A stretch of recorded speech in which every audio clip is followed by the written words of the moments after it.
Hello YouTube. देखो, जैसे कि आजकल ट्रेंड में चल रहा है सीईटी के बारे में। हरियाणा गवर्नमेंट है, उसने एक काइंड ऑफ नोटिफिकेशन जारी करा है कि सीईटी के एग्जाम्स हैं दिसंबर के अंदर ही हो जाएंगे और उसके फॉर्म फिल करने के लिए जो एप्लीकेशंस होती है उसको जल्दी ही शुरू करेंगे, है ना।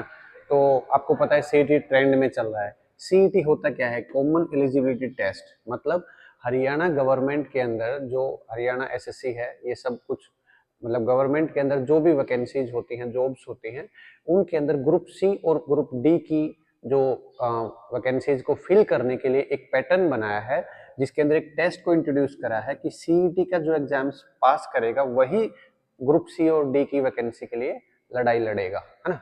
देसी भाषा में सोचो, जो एचटेट वगैरह होते हैं, एचटेट क्लियर होने के बाद ये पात्रता ही मान लो, जैसे ना बोलते हैं ना, पात्रता है, क्वालिफिकेशन है, जस्ट सर्टिफिकेशन है।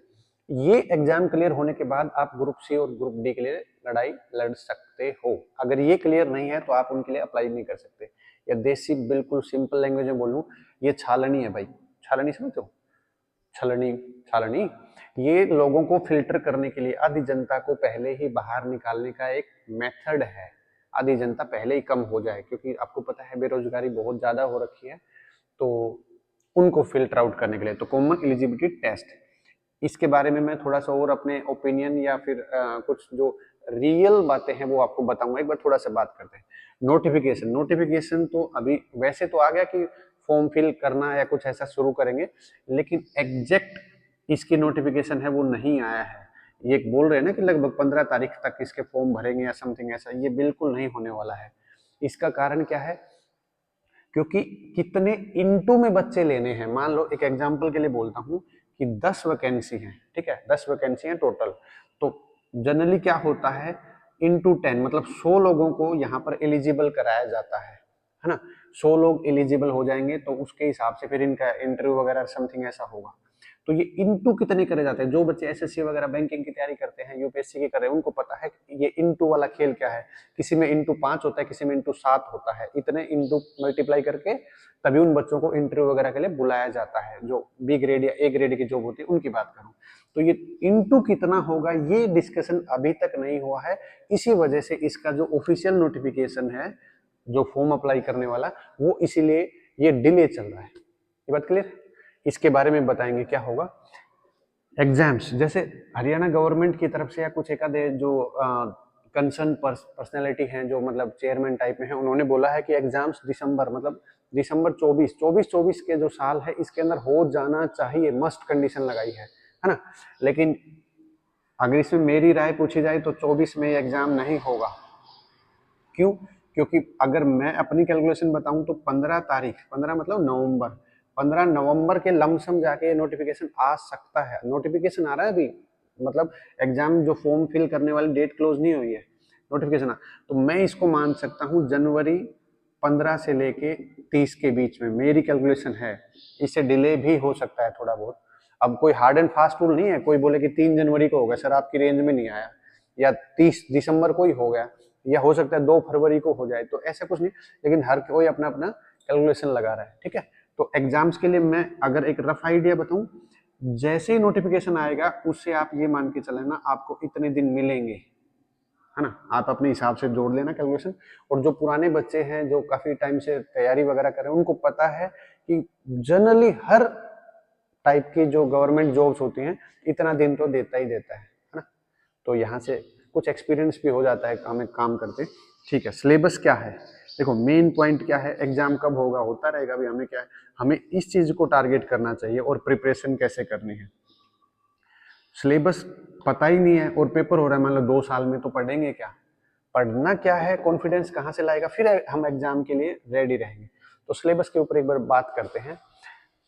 हरियाणा के अंदर जो भी कोई भी एग्जाम्स होगा या जो भी कोई पेपर होगा गवर्नमेंट जॉब के लिए, उसमें जो सबसे मस्ट कंडीशन है वो हरियाणा की जीके ज्यादा रोल प्ले करती है। ध्यान रखना। क्यों हरियाणा की जीके रोल प्ले करती है? क्योंकि ये स्टेट की जॉब है। स्टेट की जॉब में स्टेट के बारे में आप लोगों को, चाहे कोई भी डिपार्टमेंट हो, स्टेट की हर इंफॉर्मेशन होनी चाहिए।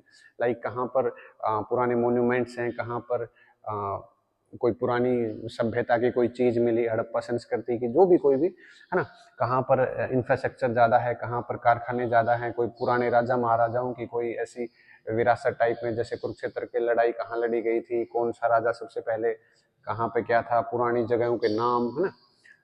तो इन चीजों के बारे में कोई नदी कहाँ से जाती है, कोई मतलब मिनरल्स कहाँ से मिलते हैं, समथिंग ऐसा, मतलब हरियाणा के बारे में आपको प्रॉपर पता होना चाहिए। जरूरी नहीं है कि आप एक ही डिपार्टमेंट को टारगेट करो, सबसे ज्यादा चावल कहाँ होते हैं, सबसे ज्यादा धान कहाँ होते हैं, तो मतलब आप खेती अकेले को नहीं कर सकते, ऑटोमोबाइल इंडस्ट्री कहाँ पर ज्यादा वर्किंग है, समथिंग।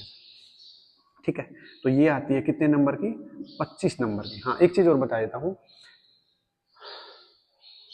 आपको जो एग्जाम रहेगा उसके अंदर, यहाँ लिख देता हूँ, 90 मिनट का टाइम मिलेगा। 90 मिनट को देसी भाषा में बोलूँ तो 1.5 घंटे का टाइम मिलेगा। और जो नंबर ऑफ क्वेश्चंस रहने वाले हैं वो कितने होंगे, 100 क्वेश्चंस होंगे। और नेगेटिव मार्किंग नहीं होगी, मतलब तुक्के उक्के जिसको मारने हैं भर भर के मारो भाई, है ना। तुक्के मारने से वैसे बिल्कुल ही नहीं आता, तब तो तुक्का मारना चाहिए, बाकी मैं नहीं मानता हूँ तुक्का मारना सही है। हाँ, नेगेटिव मार्किंग नहीं है तब तो तुक्के के अलावा कोई ऑप्शन नहीं है भाई। 5-7 क्वेश्चन नहीं आते, 5-7 में 1-2 भी सही हो गए तो 1-2 नंबर तो मिल जाएंगे।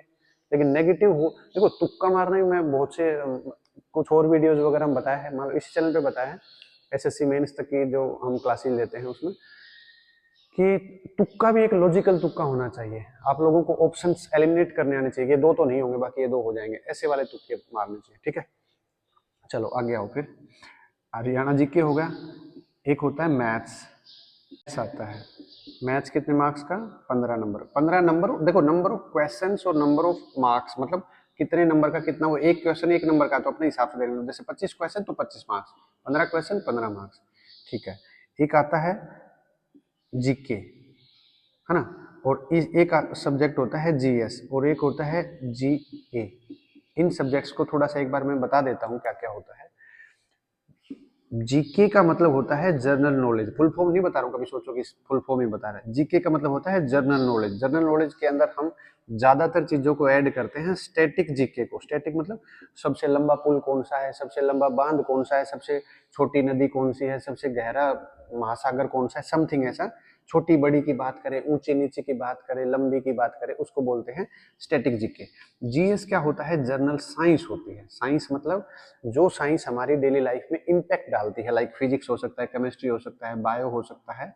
ये जो साइंस की जो चीजें होती हैं, साइंस के अंदर हम इन चीजों को भी ऐड कर सकते हैं कंप्यूटर से रिलेटेड, क्योंकि कंप्यूटर भी एक साइंस और टेक्नोलॉजी का हिस्सा है और ये हमारी लाइफ में कैसे हेल्प करती है। और एक होता है जनरल अवेयरनेस। जनरल अवेयरनेस मतलब एट प्रेजेंट क्या हो रहा है लाइफ में, मतलब कौन सी हमारे मान लो हम एशिया कॉन्टिनेंट में आते हैं, है ना, एशिया नहीं होता, एजिया होता है, एजिया कॉन्टिनेंट में आते हैं। तो एशिया में आने वाले जैसे चाइना है, नेपाल है, भूटान है, श्रीलंका है, ये जो अपनी नेबरिंग कंट्री हैं, इन कंट्रीज में क्या हो रहा है, कौन से देश के अंदर क्या करेंसी है, क्या उनका कल्चर है ना। अपने इंडिया के बारे में भी, मतलब जैसे कितने स्टेट हैं, कौन से स्टेट के अंदर कौन सा डांस पॉपुलर है, कौन सा म्यूजिक है, किसी सिंगर का नाम ले लेंगे, किसी मतलब फिल्म स्टार का नाम ले लेंगे, ये कहाँ से रिलेटेड है, समथिंग ऐसा। ये सब जनरल अवेयरनेस में आता है।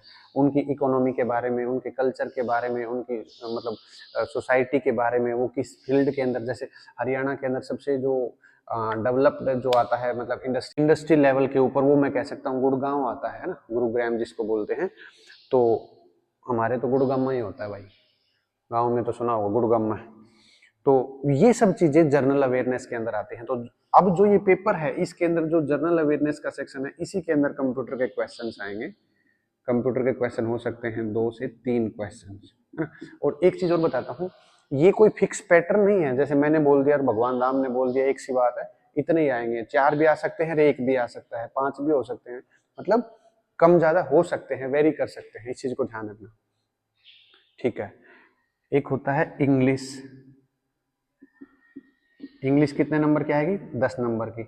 इंग्लिश के अंदर क्या आएगा, मतलब वो कैब सेक्शन आएगा, सिनोनिम हो सकता है, एंटोनिम हो सकता है, वन वर्ड सब्स्टिट्यूशन हो सकता है, इडियम फ्रेज हो सकता है, हाँ, फिर वॉइस हो सकती है, नरेशन हो सकती है, और एरर डिटेक्ट करने वाले, इम्प्रूवमेंट करने वाले, फिल इन द ब्लैंक्स, मतलब सब्जेक्ट वर्ब एग्रीमेंट से रिलेटेड कोई भी चीज, ये सब चीजें इंग्लिश के अंदर आएगी, मतलब जर्नल आएगी, इतना हार्ड कुछ नहीं आने वाला। इंग्लिश के अंदर। फिर एक आता है हिंदी, हिंदी भी कितने नंबर की आएगी, 10 नंबर की। हिंदी थोड़ी सी अपनी वीक है लेकिन इस पे भी काम करेंगे। एक आएगा रीजनिंग, रीजनिंग कितने नंबर की आएगी, 10 नंबर की। 10 क्वेश्चन 10 नंबर, मतलब इजी आएगी। लेकिन हाँ कुछ कॉन्सेप्ट ऐसे हैं जो आप लोगों को देखना पड़ सकता है, लाइक डाइस वाला कॉन्सेप्ट है, वोटर इमेज वाला हो सकता है, पेपर फोल्डिंग वाला हो सकता है, और कैलेंडर सबसे ज्यादा मैं प्रायोरिटी पे रखूंगा। तो 2-4 चीजें ऐसी हैं जो आप लोग देख लेना, ये प्रैक्टिस ही मांगता है, कुछ ऐसा नहीं है। हाँ तो जीके जीएस वाला जो खेल समझ में आया, ये आपको 15-15 नंबर के आएंगे। इसके अंदर आपको कंप्लीट साइंस आएगी और इसके अंदर करंट अफेयर वगैरह जो मैंने आपको रामायण सुनाई थी। तो देखो 25 नंबर ये हो गए, 15 ये 40, और 30 नंबर ये 40 और 30 70, 80 90 और 100, है ना। ऐसे 100 नंबर का पेपर आएगा। इसमें देखो जीके का सेक्शन जो है, जीके का सेक्शन में 25 नंबर ये है और 30 नंबर ये है।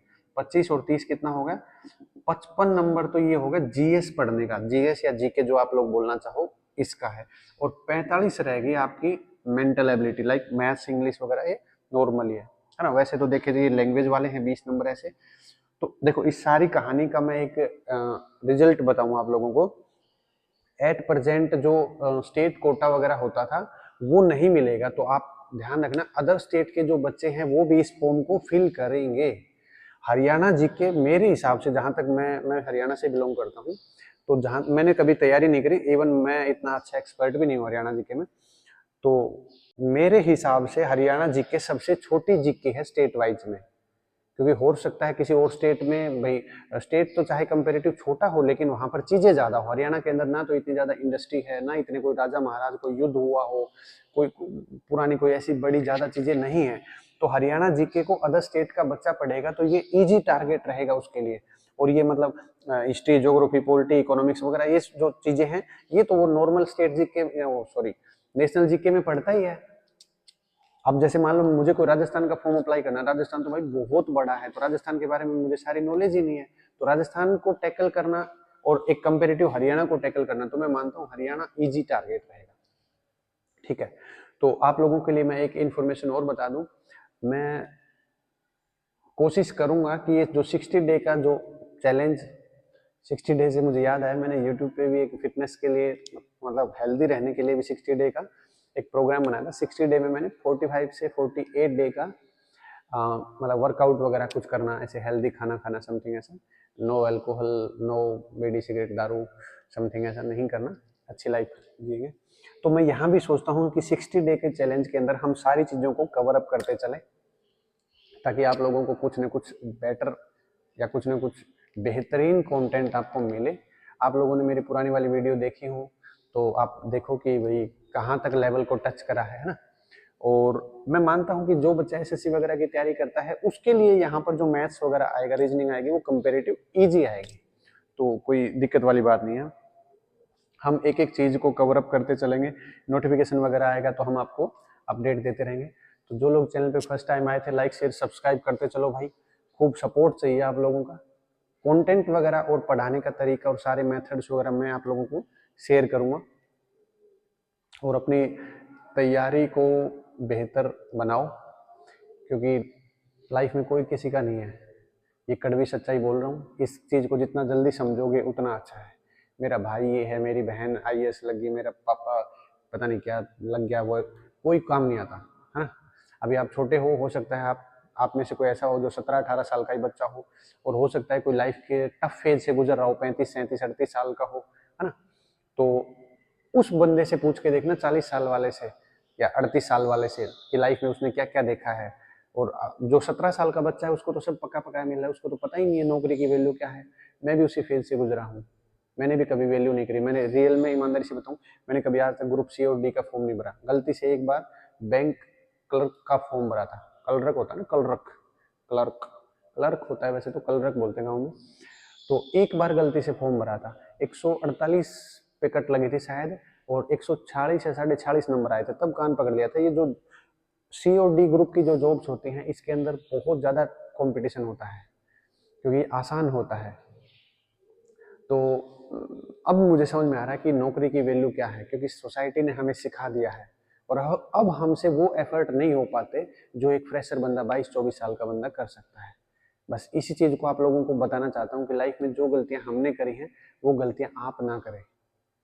नहीं तो जो बच्चा आज 40 साल का हो गया वो आपसे मान लो डबल एज का है, उसके और आपके बीच में 20 साल का गैप है, उसने तो 20 साल का गैप कवर अप कर लिया। अगर आपको नौकरी नहीं मिली या कोई अच्छा स्टेबल बिजनेस टाइप में लगा लो कोई भी, वो नहीं हुआ तो आपके वो 20 साल निकलने ही मुश्किल हो जाएंगे।